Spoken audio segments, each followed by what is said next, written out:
Halo, assalamualaikum warahmatullahi wabarakatuh. Jumpa lagi bersama saya di channel Mas Vincent. Oke teman-teman semua, di video tutorial kali ini kita akan bahas mengenai masalah kulkas dua pintu ya. Kemarin ada yang bertanya mengenai kulkas dua pintu juga. Pertanyaannya itu seperti ini teman-teman ya. Jadi udah diganti sensor defrost, fuse, bimetal defrost ya.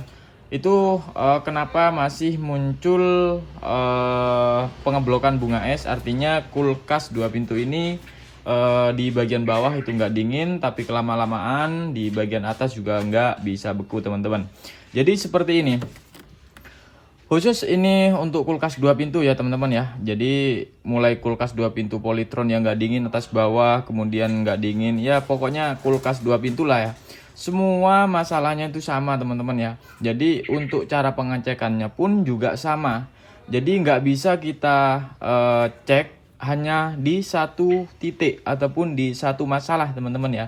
Karena untuk kulkas dua pintu ini itu saling berhubungan antara kipas, fuse, kemudian defrost dan juga heater, timer, itu saling berhubungan teman-teman. Jadi ketika ada salah satu kerusakan di bagian sistem kelistrikan kulkas dua pintu ini, maka kulkas ini error ataupun nggak bisa kerja normal. Ada juga masalah yang timbul itu di bagian pengeblokan bunga es. Jika terjadi kerusakan di bagian kipas, kemudian di bagian bimetal defrost, kemudian di bagian fuse, dan juga di bagian heater. Kemudian ada juga masalah di bagian timer, ada juga di saluran pembuangan. Nah, jadi salah satu itu yang sudah saya sebutkan tadi, kalian cek semuanya. Meskipun nanti kita cek itu masih normal, tapi tetap kalian cek.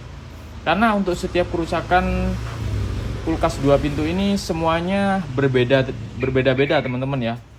Ada yang kerusakannya di bagian sensor defrost, ada juga masalah hanya di bagian fuse, ada juga di bagian timernya saja. Jadi berbeda-beda. Jadi saran saya ketika kalian menganalisa ataupun cara memperbaiki kulkas kalian sendiri, kalian pastikan dulu, kalian teliti ya, mana yang rusak, jangan asal ganti. Kadangkala seperti ini, banyak teman-teman semua setelah kulkasnya nggak dingin, tahu-tahu udah diganti sensor defrost. Padahal sensor defrostnya masih bagus dan masih berfungsi dengan baik. Alhasil kenyataannya di bagian fuse yang putus. Harusnya yang diganti fuse itu malah diganti sensor defrostnya, sehingga kulkas ini tetap tidak normal teman-teman ya. Oke, di sini saya akan coba memberitahukan bagaimana langkah awal caranya ataupun solusinya ketika kulkas kalian itu ada pengeblokan ya, kemudian tidak dingin atas bawah, kemudian juga ada permasalahan di bagian sistem kelistrikannya. Oke, sekarang saya akan coba buka di bagian cover belakang. Jadi kalian harus membuka di bagian cover ini teman-teman ya. Jadi kalau misalkan kita nggak bisa buka, ya percuma kita perbaiki. Intinya kita harus buka di bagian cover teman-teman. Kalau misalkan kalian kalian takut ya, kalian ya panggil teknisi ya. Nah gitu aja. Oke, kita akan coba buka di bagian cover sini. Ini saya contohkan di kulkas SAP ya. Oke, kita buka. Oke, jadi seperti ini. Oke, sebentar. Oke, jadi masalah timbul pengeblokan bunga es itu cukup mudah kita analisa teman-teman. Jika yang pertama ya, kalau misalkan kipas ini nggak berputar ya, itu pasti menimbulkan bunga es di bagian dinding freezernya. Kalau misalkan kipas ini nggak jalan dalam satu hari aja, itu udah mulai ngurangi ya, tapi belum timbul di bagian dinding bunga esnya ini. Nah tapi lama kelamaan kulkas kalian hanya dingin saja tapi nggak bisa beku teman-teman. Dan semakin lama ketika sekitar 2 hari pasti akan timbul pengeblokan bunga es ataupun di area dinding freezernya. Nah, kalian bisa buka. Kemudian jika kipas ini rusak ataupun tidak berfungsi, yaitu tadi, maka terjadi pengeblokan bunga es. Dan fungsi dari kipas ini itu menghisap di bagian evaporator, kemudian dihembuskan ke luar bagian ruangan sini ya, di bagian ruangan freezer. Nah, itu cara kerja kipasnya itu seperti itu teman-teman ya. Nah, kemudian di sini ada juga yang namanya sensor defrost ya. Ini saya coba pelan-pelan ya untuk jelasin. Nah, ini namanya sensor defrost teman-teman. Jadi sensor defrost itu ada dua tipe teman-teman ya. Jadi untuk sensor defrost ini yang model kotak ya, ataupun yang bulat lah. Nah, seperti ini, itu dia memakai timer, udah pasti memakai timer teman-teman. Nah, kemudian di sini untuk sensor defrost, ciri-ciri sensor defrost yang sudah mulai rusak ataupun hampir rusak ya teman-teman, ataupun bisa dikatakan kadang error, kadang tidak ya. Karena di bagian sensor defrost ini hanya bimetal saja seperti ini. Nah, ketika suhu sudah dingin, maka dia bimetalnya akan tersambung seperti ini. Tes gitu. Ini sensor defrost. Kalau misalkan yang model kapsul itu biasanya digunakan di semi inverter, tapi dia tidak menggunakan timer ya. Dia tidak menggunakan timer, tapi dia menggunakan PCB modul. Jadi ada modul pengganti timer teman-teman ya. Itu pasti menggunakan yang namanya sensor defrost yang model kapsul. Kalau misalkan kalian kulkas kalian yang model kotak ini, kemudian kalian ganti yang model kapsul, itu nggak masuk teman-teman ya, nggak masuk. Kemudian jika model kapsul kalian ganti ini, itu nggak bisa teman-teman ya. Pasti akan terjadi pengeblokan bunga es lagi. Ya, sampai di sini paham teman-teman ya. Oke, kemudian ciri-ciri dari sensor defrost ketika udah mulai rusak itu biasanya ditandai dengan kemasukan air. Kemudian di sini udah mulai ya cukup lama ya, kusam lah teman-teman ya. Jadi seperti itu. Nah, kalian ganti aja ya. Di pasaran juga banyak, di toko elektronik juga banyak yang jual sensor defrost teman-teman ya. Oke, yang selanjutnya di bagian fuse ya. Jadi fuse ini teman-teman ya, ini fuse. Fuse ini pasti nempel ya teman-teman ya. Jadi nempel di bagian evaporator ataupun di bagian freezernya. Contohnya itu seperti ini. Nah, ini yang namanya fuse.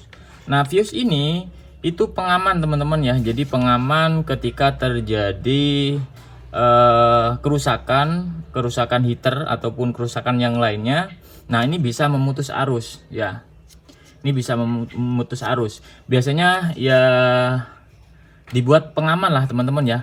Jika terjadi heaternya itu panas berlebihan, kemudian di bagian sensor defrost ini tidak berfungsi ya, itu bisa memutus arus. Karena gini teman-teman, karena jika sensor defrost ini nggak bisa nggak bisa memutus ya, ketika suhu dingin si sensor defrost ini kan nyambung seperti ini. Tapi ketika sudah tidak dingin, dia akan tidak tersambung seperti ini. Nah, jadi seperti ini. Kalau misalkan sensor defrost ini nyambung terus, maka heater akan bekerja terus teman-teman ya, untuk mencairkan bunga es. Nah, kalau misalkan bunga es ini sudah nggak ada, otomatis heater ini selalu hidup terus teman-teman ya, sehingga terjadinya nanti akan mengakibatkan panas di bagian ruang ini teman-teman. Dan itu sudah pernah saya bahas teman-teman ya, sampai di bagian dinding ini sampai meleleh semua gara-gara si bagian sensor defrost ini dijemper ya sama tukangnya. Jadi kayak gitu, padahal untuk kulkasnya ya masih baru ya teman-teman ya. Oke, sampai di sini ngerti ya. Ini fuse, ini pengaman teman-teman ya.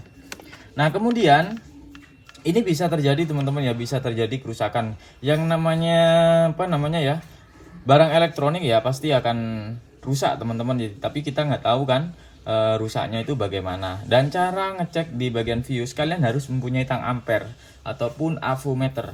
Nah, kalau misalkan kalian hanya mengira-ngira, ya kita juga akan mengira-ngira juga. Kita akan tes, wah Misalkan seperti ini, wah saya coba ganti dulu, masih ada timbul bunga es atau tidak. Berarti kalau misalkan masih ada timbul bunga es, berarti di sini kita kembalikan lagi. Nah, itu hanya mengira-ngira teman-teman ya. Nah, kemudian kalau misalkan kalian punya tang ampere, avometer, itu lebih mudah teman-teman ya. Nah, kemudian di sini di bagian heater, jalur heater. Nah, di sini saya akan coba contohkan ya. Di bagian heater ini saya akan coba ambil heater yang baru teman-teman ya.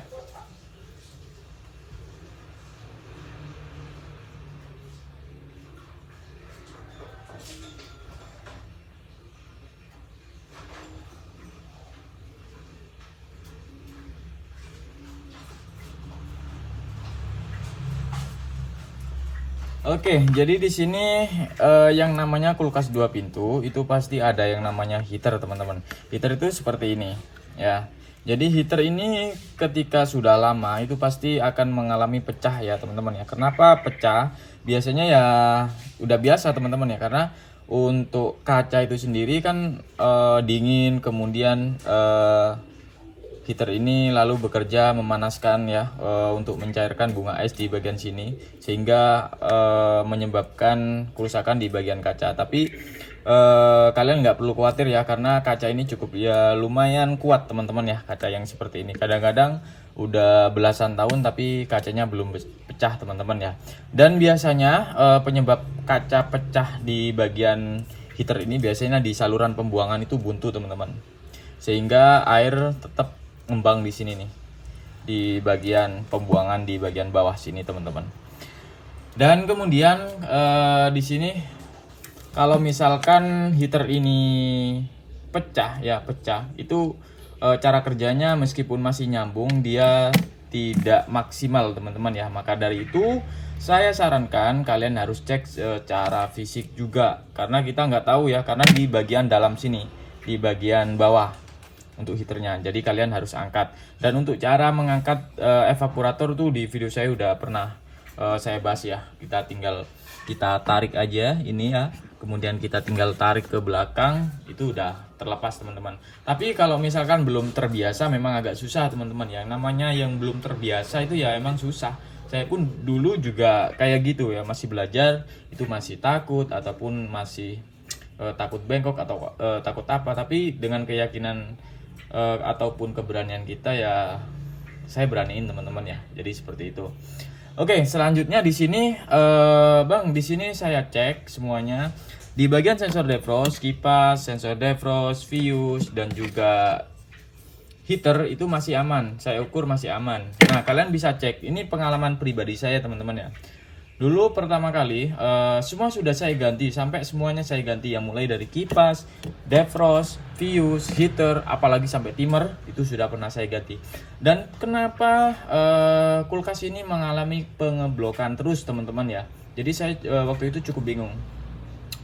Jadi saya analisa dan secara logika juga saya berpikir, nah di bagian pembuangan ini nggak lancar teman-teman ya. Harusnya di pembuangan ini harusnya lancar ketika terjadi ataupun pendefrosan bekerja, otomatis kan ini cair ya, cair, kemudian airnya kan otomatis harusnya terbuang ke bagian belakang. Nah itu nggak terbuang teman-teman ya, tapi masih nandon di bagian area defrostnya ini, area evaporator ini teman-teman ya. Jadi sampai gumpal bunga es kotak besar tuh teman-teman ya. Sehingga itulah yang terjadi saat itu saya memperbaiki kulkas 2 pintu. Nah itu padahal masalah sepele teman-teman ya, hanya karena pembuangan nggak lancar itu bisa terjadi pengeblokan bunga es teman-teman. Nah jadi sampai di sini ngerti teman-teman ya.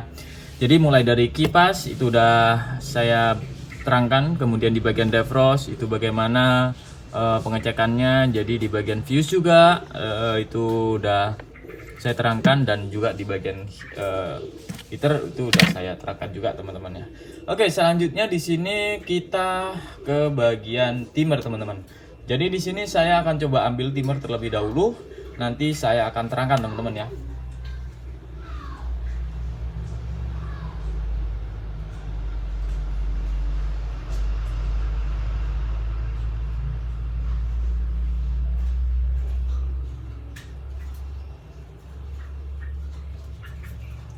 Oke, di sini saya mempunyai 2 timer teman-teman ya. Oke, sebentar guys. Jatuh. Oke, jadi di sini saya mempunyai 2 timer ya. Yang satu ini timer 1/3, kemudian di sini timer 1/4 ya. Jadi untuk kulkas yang menggunakan timer 1/3 ataupun timer 1/4 itu biasanya kulkas LG, kulkas Sanyo, kemudian kulkas Sanken, kemudian pokoknya selain kulkas SAP ya. Kalau kulkas SAP itu beda sendiri ya teman-teman ya. Jadi dia memakai timer 1/4 untuk kulkas SAP. Selain kulkas SAP dia tetap menggunakan timer 1/3. Jadi macam-macam ya untuk bentuk dari timer ini. Ada yang kotak besar, ada juga yang modelnya ya beda teman-teman ya, tapi sama ya. Tapi kalian harus membedakan itu timer 1/3 ataupun timer 1/4. Nah, jadi seperti ini teman-teman. Kemarin juga ada yang bertanya, "Bang, udah saya ganti semua Udah saya ganti apa nih namanya? Sensor defrost, kemudian saya ganti heaternya. Itu kenapa ya? Untuk timernya nggak mau berjalan teman-teman ya." Jadi seperti ini. Kalau misalkan kalian baru beli timer yang baru, coba kalian tes ya. Misalkan ini timer 1/3, kalian tes kasih setrum aja di 1 dan 3 ya. Ini strumnya. Nah, ini berputar atau enggak? Biasanya kan di bagian sini, di bagian giginya ini kalau misalkan berputar berarti itu normal. Kalau kita pegang seperti ini ya, kalau bergetar tuh berarti normal. Dan kalian bisa juga lihat di bagian gigi rotornya ini. Nah, seperti itu. Nah, jika kalian salah mengganti timer ini, misalkan kulkas ini kulkas Polytron, kalian kasih timer 1/4. Nah, ya percuma teman-teman ya, maka terjadi pengeblokan bunga es. Nah, itu banyak banget ya pemula-pemula juga yang masih belajar juga. Saya pun juga sama teman-teman. Dulu ya udah saya langsung ganti aja, orang bentuknya sama ya kan. Ya udah kita ganti aja, nggak taunya di sini ada perbedaan yang namanya 1/3 ataupun dan 1/4 teman-teman. Oke, sampai di sini jelas teman-teman ya. Oke, kemudian di sini saya contohkan di timer 1/3. Jadi penyebab timer ini nggak bekerja itu hanya ada 2 teman-teman ya. Kalau misalkan kulkas kalian menggunakan timer 1/3, kalau misalkan kita colokin ataupun kita nyalakan teman-teman ya, itu timernya nggak bekerja. Padahal untuk kipasnya sudah berputar, kemudian di bagian mesin kompresor juga berputar, tapi di bagian timer ini nggak bekerja. Kalian cek di 2 komponen ini teman-teman ya. Jadi 2 komponen ini yaitu fuse dan juga heater. Nah, kalau misalkan fuse dan juga heater ini mengalami rusak ataupun putus salah satu aja, maka timer ini nggak berfungsi teman-teman ya. Nah, jadi seperti itu. Kalian coba cek di bagian fuse dan juga heaternya. Itu normal atau tidak, teman-teman. Kalau misalkan salah satu dari fuse dan juga heater ini mengalami rusak, ya timer ini nggak bakal bekerja, teman-teman ya. Dan akan menghasilkan pengeblokan bunga es. Ya, jadi seperti itu ya, teman-teman ya. Oke, yang selanjutnya di sini saya akan bahas timer yang 1/4. Jadi untuk timer yang 1/4, apalagi yang saya contohkan ini pas banget untuk kulkas SAP 2 pintu ya. Jadi dia menggunakan timer 1/4. Jadi untuk timer 1/4, ketika mesin kompresor sudah bekerja, kemudian kipas juga sudah bekerja, si timer ini nggak langsung bekerja teman-teman ya. Jadi nggak langsung bekerja, tapi di sini bukan berarti ada kerusakan di bagian fuse dan juga heaternya. Itu belum tentu teman-teman, tapi kalian harus cek. Nah, timer ini akan bekerja ketika sensor defrost ini nyambung ataupun sensor ini udah dingin. Artinya udah tersambung. Kalau misalkan sensor defrost ini dingin kan otomatis kan nyambung ya. Jadi nunggu sensor defrost nyambung dulu ataupun dingin dulu baru timer ini bekerja teman-teman. Jadi hanya perbedaannya hanya itu ya. Dari timer 1/3, kalau timer 1/3 ini nggak nunggu sensor defrost nyambung dulu.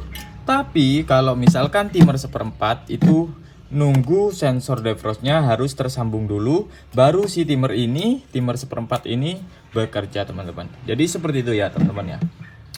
Oke, jadi sampai di sini ngerti teman-teman ya. Yang saya jelaskan, mudah-mudahan apa yang saya sampaikan di sini teman-teman ngerti. Dan jika video ini bisa bermanfaat, kalian bisa share ke sosial media kalian dan bisa membantu masalah kulkas kalian teman-teman ya.